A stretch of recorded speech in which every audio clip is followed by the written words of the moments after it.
নমস্কার, আমি পাপিয়া দত্ত, হাওড়া নিবাসী। এই গরমে একটি ডাল বানাই এবং এটা খেতে আমাদের বাড়ির সবাই খুব ভালোবাসে, যেটা হচ্ছে টকের ডাল। এটা মেনলি আমি আম দিয়ে করি, কাঁচা আম দিয়ে। চলুন দেখে নিই লংতরা এই মশলা দিয়ে কিভাবে টকের ডাল রান্না করছি।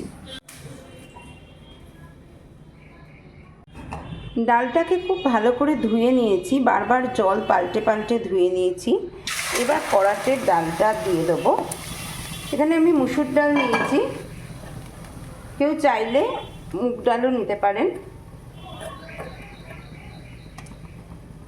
এরপর আমি অল্প হলুদ আর অল্প নুন দিয়ে ডালটা সেদ্ধ করব।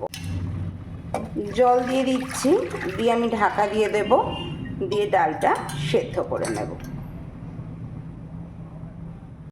কড়াইটা গরম হয়ে গেছে, এবার আমি অল্প একটু সর্ষের তেল দেব।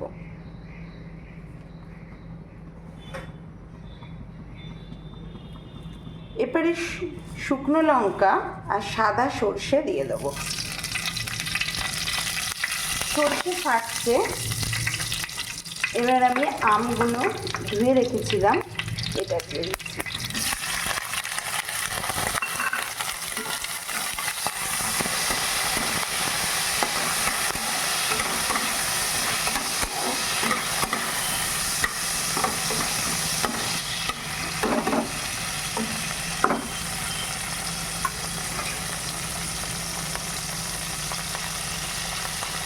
আমটা ভাজা ভাজা হয়ে গেলে নুন হলুদ মেশানো জল দিয়ে আমটা কিছুটা সেদ্ধ করে নেব।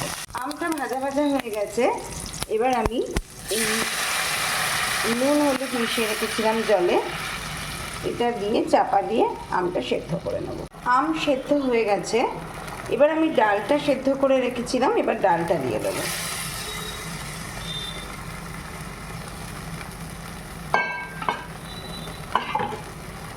ভালো করে মিশিয়ে নেব।